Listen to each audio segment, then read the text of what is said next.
Sorry.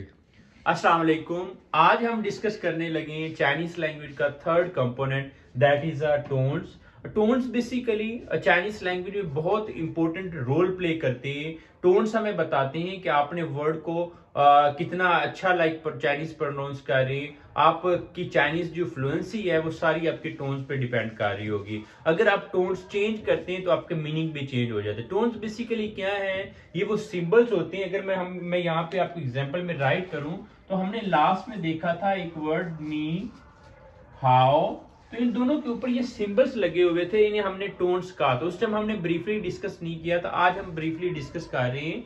तो tones basically क्या है? ये सिंबल्स होते हैं जो हमें ये बताते हैं कि आपने इसको किस तरह प्रोनाउंस करना है। अगर आपको याद हो अरेबिक या उर्दू में, तो वहां पे जबर जेर पेश का कॉन्सेप्ट होता था। तो जबर जेर पेश बेसिकली क्या थे? वो सिंबल्स होते थे जो हमें ये बताते थे कि आपने इस वर्ड को किस तरह प्रोनाउंस करना है। अगर आप जबर की जगह जेर, जेर की जगह पेश लगाते तो आपका मीनिंग चेंज हो जाता। सेम एज मैनर यहाँ पे हमारे पास डिफरेंट टोन्स हैं। इसको ब्रीफली मैंने यहाँ पे राइट किया है। टोटल जो टोन्स है दैट इज 5 टोन। अक्सर जो है जब हम HSK 1 में करवा रहे होते हैं या मोस्टली टीचर्स वो ये कहते हैं टोटल 4 टोन्स होती हैं। जो 5th टोन बेसिकली जिसे हम न्यूट्रल टोन भी कहते हैं उसको कंसीडर नहीं किया जाता, but we will discuss in a brief ताकि आपको पता हो कि 5th टोन भी होती है। सो फर्स्ट जो टोन है उसे हम फर्स्ट या स्टेट टोन कहते हैं। ये मैंने एक एग्जांपल राइट की MA, और इसके ऊपर फर्स्ट टोन मार्क है। इसका अगर मैं मीनिंग यहाँ पे राइट करूं तो that will be a mother. इसी तरह मैं यहां पे इसका मीनिंग राइट करूं तो it will be a crops, fibrous crops, फसलों को कहते हैं हम। इसी तरह यहां पे अगर मैं इसका राइट करूं तो it will be a horse, horse. इसी तरह जो फोर्थ है अगर इसका मैं राइट करूं तो that will be a to scold, to scold. ये अब आपने सर्च करना है कि SCOLD इसका क्या मीनिंग है। अगर ना मिले तो then you can contact me and definitely I will guide you. तो ये हमने 4 टोन यहाँ पे राइट की। तो मैं यहाँ पे जो 5th टोन है वो भी राइट करता हूं, जिसे हम 5th या हम उसे कहते हैं न्यूट्रल टोन। 5th या हम उसे कहते हैं न्यूट्रल टोन। अब ये कौन सा होता है? ये ऐसा वर्ड, मैं यहां पे इसकी थोड़ी डेफिनेशन राइट कर देता हूं। A word without any tone are having 2 dots on it. अच्छा, यहां पे मैंने एक डेफिनेशन राइट की है, a word without any tone. आपके पास चाइनीज में ऐसे वर्ड भी आएंगे जिसके ऊपर कोई टोन नहीं होगी या 2 डॉट्स लगे होंगे, तो उसको हम न्यूट्रल टोन कहते हैं, 5th टोन कहते हैं। उसको हम किस तरह स्पीक करेंगे? हम इसको शॉर्ट एंड लाइट स्पीक करेंगे। फॉर एग्जाम्पल एक वर्ड है, ये एक वर्ड है जिसका मदर होता है, जिसका मीनिंग है मदर। इसी तरह और काफी वर्ड आपको मिलेंगे जिसके एक पार्ट के ऊपर तो टोन होगी, दूसरे के ऊपर टोन नहीं होगी। ठीक है, तो इसको मैं 1 बाय 1 जरा हम देखते हैं। जो फर्स्ट है हमारे पास यहाँ पे, फर्स्ट जो है टोन, उसे हम स्टेट टोन क्यों कहते हैं? उसे हम स्टेट टोन इसलिए कहते हैं क्योंकि यहाँ पे जब हम इसको स्पीक करेंगे तो हमारी जो वॉइस होगी वो स्टेट होगी। इसको हम सेकंड को राइजिंग टोन क्यों कहते हैं? क्योंकि यहाँ पे हमने हमारी वॉइस राइज होगी। थर्ड को हम फॉलिंग एंड राइजिंग टोन क्यों कहते हैं? It's a falling and rising tone. इसे हम फॉलिंग एंड राइजिंग टोन क्यों कहते हैं? क्योंकि यहाँ पे हमारी वॉइस पहले फॉल होगी देन राइज होगी। और then we have a 4th tone जिसे हम 4th टोन स्पीक करते हैं म, फॉलिंग टोन के साथ। इसी तरह हमारे पास 5th टोन है जिसे हम न्यूट्रल टोन कहते हैं। अब मैं इसको स्पीक करता हूं। फर्स्टली आपने लिसन करना है। वो कहते हैं if you are good listener you are good speaker. तो आपने लिसन करना है, how I am going to pronounce, I am going to speak. उसके बाद डेफिनेटली आपसे भी मैं स्पीक करवाऊंगा। सो फर्स्ट जो वर्ड है अगर हम देखें इसमें स्टेट हमने स्पीक करना है, इट विल बी आ मा, स्टेट स्पीक करना है। सेकंड में आपने क्या करना है? अपनी वॉइस को राइज करना है यहाँ पे। सो इट विल बी आ मा, राइज, वेरी गुड। इसी तरह थर्ड जो है हमारे पास जो होगी, इसमें हमने वॉइस को फॉल एंड देन राइज करना है। So it will be a मा, मा, वेरी गुड, मा। और इसी तरह नेक्स्ट हमारे पास है दैट इज अ मा, मा, फॉलिंग टोन। और ये जो है इट्स अ न्यूट्रल टोन। इसको अगेन मैं जरा स्पीक करता हूं, आपने मेरे साथ स्पीक करना है। So the first tone will be मा, मा। सेकेंड टोन के साथ स्पीक कीजिएगा, इसको हम राइजिंग टोन भी कहेंगे, मा, मा। थर्ड टोन जो है इसको हम कहते हैं falling and rising tone. It will be a मा, मा, वेरी गुड। नेक्स्ट हमारे पास है फोर्थ टोन, इसको हम स्पीक करेंगे मा, मा, वेरी गुड। सो अगेन जरा देखिएगा, थर्ड टोन को हम किस तरह स्पीक करेंगे, मा, मा, वेरी गुड।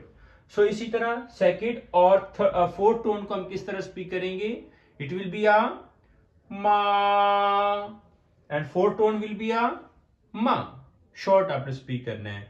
आई होप कि यहां तक आपको क्लियर हो गया होगा कि हमने टोन्स को डिफरेंट कैसे स्पीक करना है। अगर आप उसको करेक्टली स्पीक कर रहे हैं तो इसका मतलब ये है कि आप जो चाइनीज स्पीक कर रहे हैं same like the native Chinese. अगर आप टोन्स को करेक्टली स्पीक, इसका मतलब ये है कहने का कि चाइनीज लैंग्वेज में टोन जो है ये एक अपना इंपॉर्टेंट रोल प्ले करते हैं। तो इसको आपने बड़ा इंपॉर्टेंटली देखा। यहाँ पे देखिए जैसे हमने टोन चेंज किया उसका मीनिंग चेंज हो गया, जैसे हमने यहाँ पे टोन चेंज किया उसका मीनिंग चेंज हो गया। इसी तरह यहाँ पे हॉर्स, इसी तरह यहाँ पे टू स्कोल्ड, इसी तरह यहाँ पे ये जो वर्ड है हमने इसको किस तरह फिर स्पीक करेंगे जब हम फिफ्थ टोन या न्यूट्रल टोन की बात करते हैं। अगर फर्स्ट को देखें तो हम इसको स्पीक करेंगे मा। अब इसको किस तरह स्पीक करना है, short and light, like it's same like जैसे हम फोर्थ टोन को स्पीक कर उसी तरह स्पीक करते हैं। It will be a mama, mama, got it. तो ये it's a like a fifth tone जिसे हम न्यूट्रल टोन कहते हैं। ये जो टोन्स हैं ये अगेन बहुत इंपॉर्टेंट है। इसमें कुछ रूल्स होते हैं जो कि यहाँ पे मैं आपको शेयर करता हूँ कि चाइनीज लैंग्वेज में जो टोन्स हैं इसके क्या क्या रूल्स हैं। नंबर वन, हमेशा याद रखिएगा, बहुत इंपॉर्टेंट चीज बताने लगा हूँ कि नंबर वन, हमेशा जो टोन्स है ये हम वावल्स के ऊपर मार्क करेंगे, वावल्स के ऊपर मार्क करेंगे। वावल्स का क्या मतलब था कि फाइनल्स के ऊपर हम टोन मार्क करेंगे। नंबर वन मैंने ये बताया कि टोन्स हमेशा किस पे मार्क होंगी, वावल्स के ऊपर मार्क होंगी।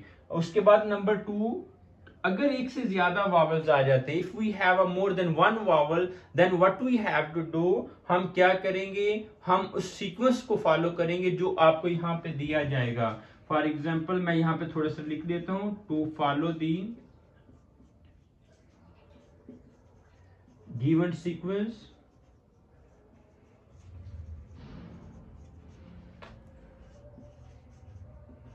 while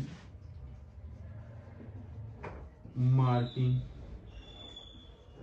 the tones।